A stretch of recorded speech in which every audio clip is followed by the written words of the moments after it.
Aurelia Kingsley entered my courtroom as if she were strutting down the red carpet at New York Fashion Week, her limited edition Hermès Kelly bag swinging from her shoulder, Dior sunglasses still glued to her face despite being indoors, and her Louboutin high heels clicking rhythmically against the marble floor with each step announcing her arrival to everyone present. She was 20 years old with perfectly styled light brown hair, wearing designer clothes worth more than a month's income for most Providence residents, and a gold necklace with a pendant engraved Senator's Girl sparkling under the courtroom's fluorescent lights.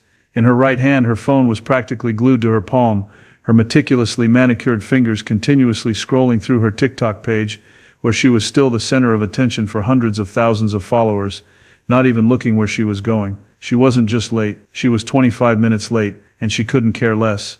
The reason the daughter of a senator had to appear before me this morning was extremely serious. She was facing charges of reckless driving, driving onto the sidewalk and injuring a child, destroying a food cart belonging to a Honduran immigrant family, fleeing the scene and ignoring police orders to stop. 3 nights earlier, Aurelia had been driving her white G-Wagon at excessive speed in a crowded area of downtown Providence, veering straight onto the sidewalk while live streaming on TikTok, smashing into the Ramirez family's food cart, and then continuing for another 2 blocks. When the officer finally caught up, she didn't apologize or show any concern. Instead, she pointed the camera at his face and asked him not once but multiple times if he knew who her father was. Senator Jonathan Kingsley, a powerful figure in the state Senate, the name Aurelia had used as a shield throughout her privileged life. But what Aurelia didn't know and couldn't be bothered to find out was that I didn't care how much power her father held or how many people he could call. In this courtroom, your last name means nothing. Your bank account means nothing. Your connections mean nothing. The only things that matter are your actions,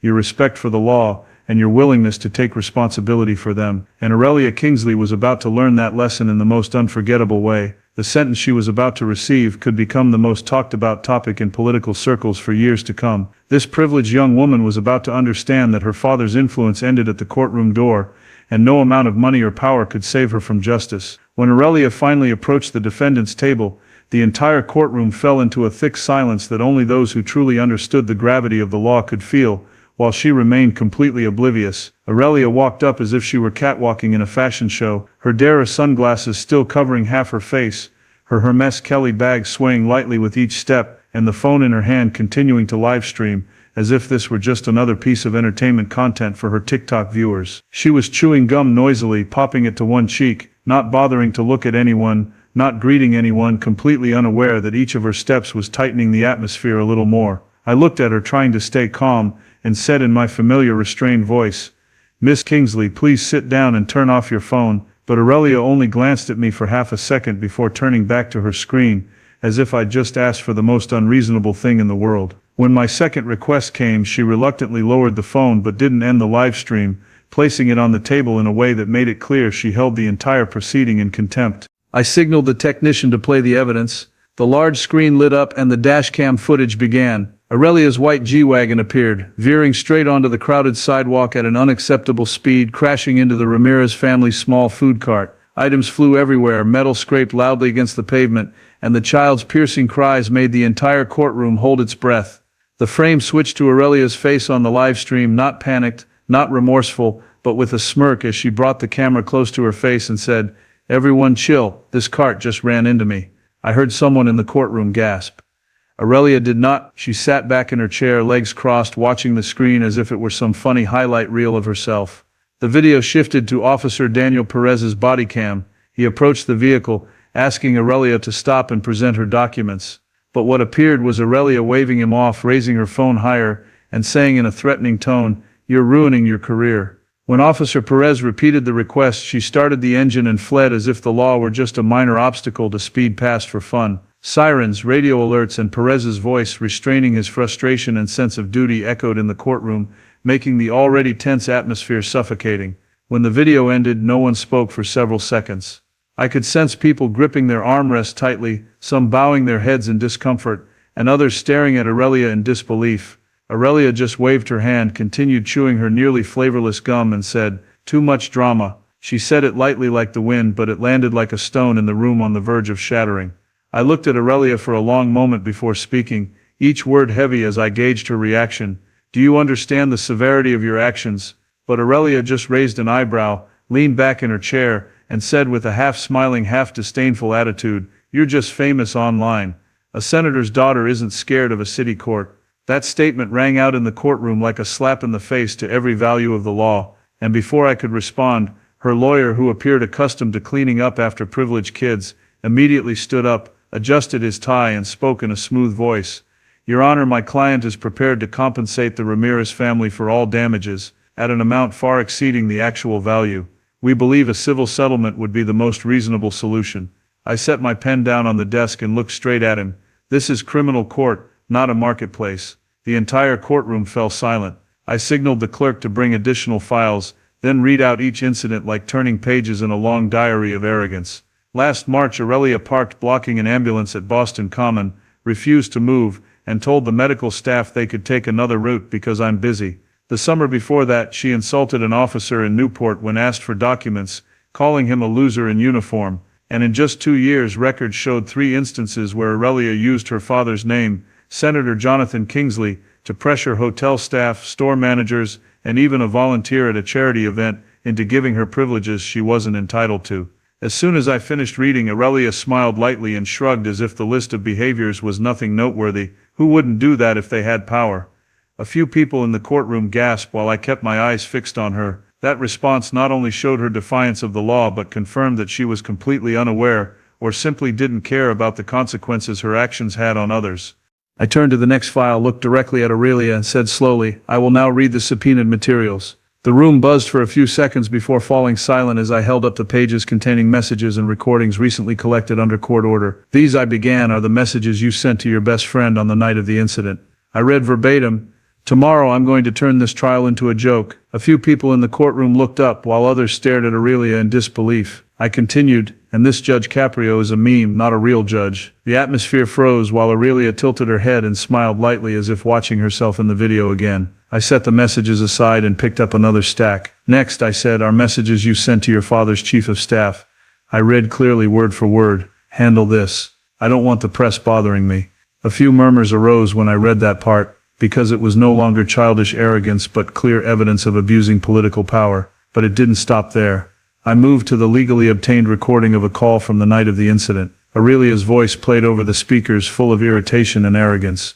Don't let this old judge ruin my weekend. Then came the chief of staff's voice, professional but tinged with the familiarity of power exchanges. I'll call the Providence Police Department. The entire courtroom erupted in shock. I could feel waves of outrage spreading through the seats, from the public to the reporters, and even the court staff who were used to seeing bad situations. They weren't shocked by a rich girl committing a crime that wasn't new. They were shocked by Aurelia's calm attempts to manipulate justice, from messages to words, as if it were her rightful privilege. I looked at Aurelia, waiting to see her reaction after the entire room had heard her own words. Aurelia just raised an eyebrow, let out a faint smile, and waved her hand. Who doesn't call their connections? A statement light as air, but to me, and to everyone who valued the law, it was heavy as lead, laying bare the warped sense of power she took for granted as privilege. I requested a video call connection to Boston Hospital, and within seconds the tired but resolute face of Hector Ramirez appeared on the screen, bringing the courtroom to a hushed silence. He introduced himself as a Honduran immigrant who had lived in America for over 10 years, working 13 hours a day to maintain the food cart, the sole source of income for his family of 5. His voice was slow and steady, but it trembled each time he mentioned his 10-year-old son injured that night.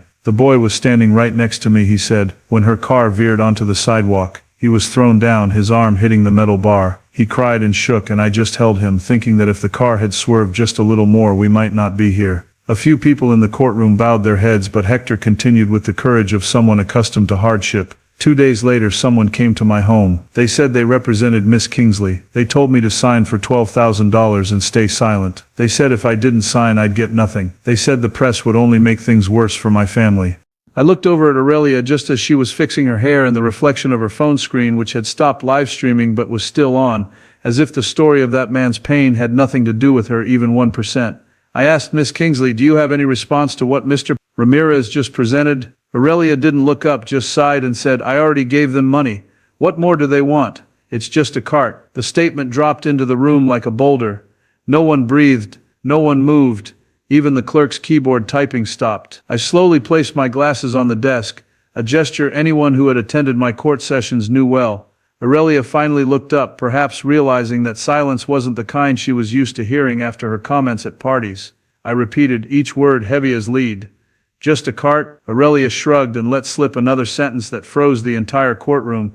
They're not important people. Don't act like I killed someone. Her lawyer beside her briefly closed his eyes, while Hector on the screen gripped the edge of his hospital bed tightly. I could feel that moment. The moment when every ounce of patience in the courtroom, from the public to the court staff, had been pushed to its limit. This was the breaking point, not just because of the blatant insult to the victim, but because it exposed the true nature of Aurelia Kingsley, a dangerous combination of privilege, indifference, and the delusion that the law was made to get out of her way. I stood up, slowly and decisively, the entire courtroom seeming to shrink as the slight sound of my chair moving echoed in the suffocating silence. My voice dropped low, sharp, yet still carrying the humanity I always believed a judge must have, and I looked straight at Aurelia Kingsley, the young woman sitting before me, who had no idea her life had just reached an irreversible turning point. "Kingsley," I began, each word clear as if carved in stone, "what I have just witnessed in the video, in the victim's testimony, and in your own words shows one thing. You treat human lives like a joke on a live stream. When your car veered onto the sidewalk, when the child was injured, when the Ramirez family was in panic, you not only didn't stop but smiled into the camera, as if that accident was just extra entertainment for your broadcast." I paused, letting those words sink into the room stretched taut like a string, then continued, "You treat the law like something you can bend at will. When police ordered you to stop, you chose to flee. When asked to cooperate, you chose to threaten. When you knew you were wrong, you chose to call people who could turn the situation around instead of facing consequences. You have no respect for the law, because you've never had to in your life." Aurelia swallowed hard, her eyes starting to waver, but I didn't stop. "You view the immigrant community, people who sweat every day to survive, who build the foundation of this city, as bottom feeders. When Mr. Ramirez spoke of his fear, his injured child, and the food cart that was his family's only livelihood, you responded with, 'I already gave them money. What more do they want?' And when the entire courtroom held its breath, you added that they aren't important people. You don't realize that the very people you look down on work tirelessly to keep this city running. They are no less important than you, and they deserve respect." I leaned forward, my voice lowering but sharpening, "And above all, you treat your father's position as a shield against accountability. You believe that just mentioning his name makes the world bow. You think every mistake can be erased with one phone call. Messages, calls, threats, all show you believe power is a tool to avoid consequences, not to serve the public." I straightened up, glanced across the room, then back at Aurelia. "Justice is not here to uphold privilege," I said, each word carrying full weight. "Justice exists to protect the vulnerable from that very privilege. And today justice will be served." I opened the sentencing file. "For the charges of injury due to reckless driving, fleeing the scene, and obstructing police, I fine you $12,000. This amount must be earned through your own labor, not your father's, not from family accounts. You will submit proof of income and employment as required by the court." Aurelia opened her mouth to object, but I raised my hand for silence and continued, "I revoke your driver's license for 20 months, effective immediately." A small gasp escaped her throat, but I didn't stop. "Additionally, you must complete 350 hours of community service at the Immigrant Support Center in Providence. You will serve meals, assist immigrant families, and perform the tasks you previously deemed unimportant." I turned to the next page. "You must post a public apology video in which you admit your wrongdoing and extend apologies to the Ramirez family and the community."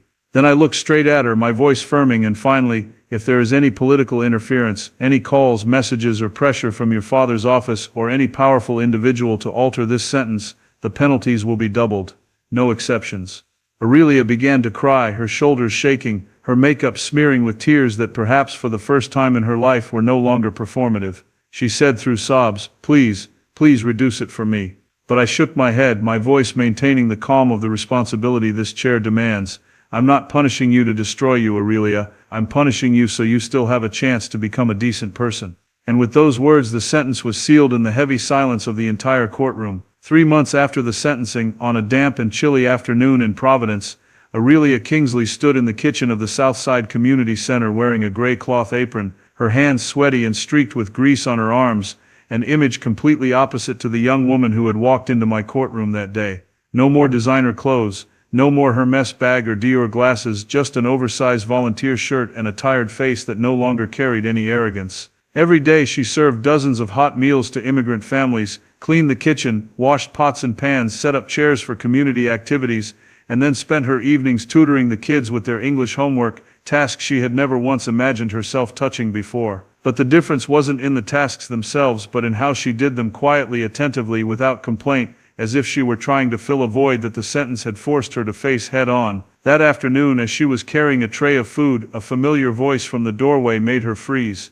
Mr. Hector Ramirez walked into the room, his bandaged hand almost fully unwrapped, his kind face still showing traces of exhaustion from the months of caring for his injured son. Aurelia set the tray down, straightened up, her hands unconsciously clasping together like a child caught doing something wrong.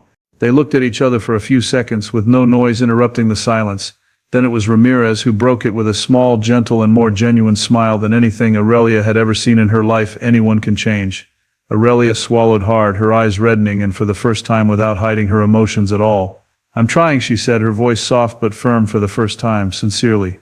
Ramirez nodded, placing his hand on her shoulder, a simple gesture but enough to close the gap between two people who seemed like they would never stand on the same side.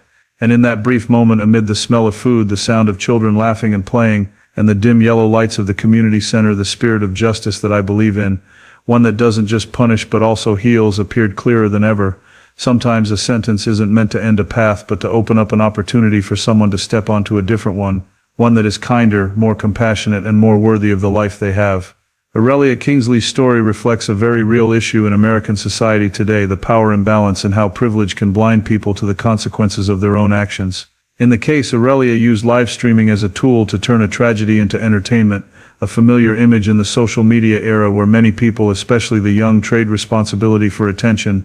Her treating human lives like content and ignoring the cries of the injured child shows the danger when fame is placed above ethics. The subpoenaed messages like "I'll turn this trial into a joke" or "Mr.